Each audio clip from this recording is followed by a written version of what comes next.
शहरातली पोरगी आज त्यांना भेटली आहे ज्यांच्याशी ओळख नसतानाही त्यांनी आपली मदत केली होती. नमस्कार मंडळी, माझं नाव पल्लवी. सुरुवात करते आजच्या व्हिडिओला.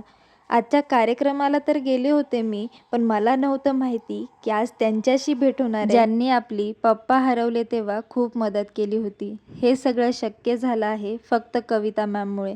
आजच्या ह्या कार्यक्रमामध्ये मला एवढ्या गोष्टी शिकायला मिळाल्या आहेत आणि हा साठा माझ्यासाठी भरपूर अनमोल आहे.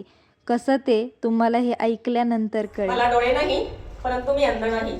अंतर्मनातील तो दिवा अखंड तेजस्वी जळतो आहे. मार्ग दाखवत आहे अशा लोकांना ज्यांना डोळे नाही आणि त्याही लोकांना ज्यांनी डोळे असूनही अंधत्वाचा पदर ओढावून घेतला आहे. खरं तर महिलांना मी 2च मिनिट आपला वेळ घेणार आहे. आयुष्यात कधीच काही कोणती गोष्ट वाईट होत नसते, इतकंच मी सांगणार आहे.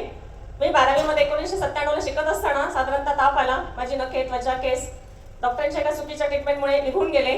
डोळे जखमांनी भरून गेले आणि 3 महिन्यातच अंधत्व आले आणि मी कायमची दिव्यांग झाले. शांत राहून रडू लागले, परंतु माझं दुर्दैव मला रडूही देईना. कारण जेव्हा डोळे गेले तेव्हाच माझ्या अश्रुवाहिन्याही कायमच्या बंद झाल्या. कदाचित ते मला सांगत असावेत, आता इथून पुढचा प्रवास रडण्याचा नव्हे तर घडण्याचा आहे.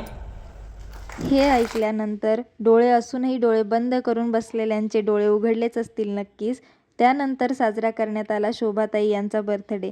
त्यांना माझ्याकडून आणि माझ्या परिवाराकडून वाढदिवसाच्या खूप खूप शुभेच्छा.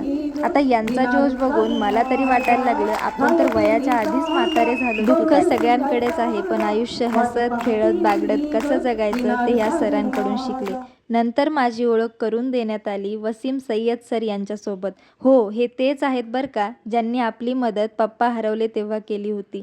मला माहीतसुद्धा नव्हतं की हे तेच सर आहेत, पण नंतरून कविता मॅम यांनी माझी ओळख करून दिली. आजच्या व्हिडिओच्या माध्यमातून मी तुमचे खूप खूप आभार मानते सर. तुमच्यामुळे मला खूप मदत झाली.